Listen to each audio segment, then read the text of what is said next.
Welcome to the Learning Pines YouTube. We hope this video helps. In this video, I will explain how to set up your SARS H3 smart trainer. First, carefully unbox all the components and place them on a clean, flat surface. Next, attach the two trainer legs to the main unit using the provided bolts and Allen wrench. Make sure they are securely fastened for maximum stability.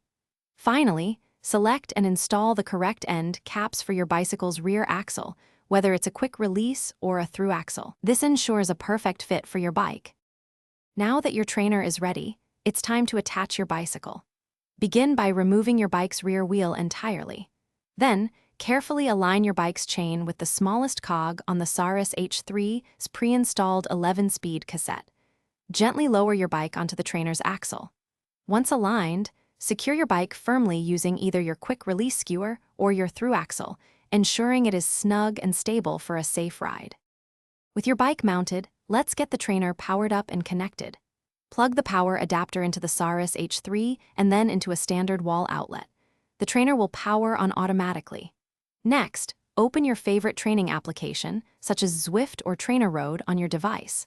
Search for available devices and pair your SARS H3 using either ANT Plus or Bluetooth. You should see it recognized as a smart trainer, ready for action.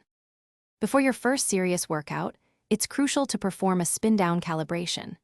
Ride for about 10 minutes to warm up the trainer, then follow the calibration instructions in your chosen training app. This ensures accurate power readings.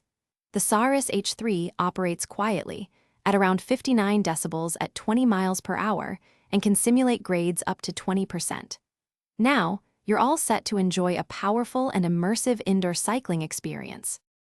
Thanks for watching. Consider subscribing if we helped you.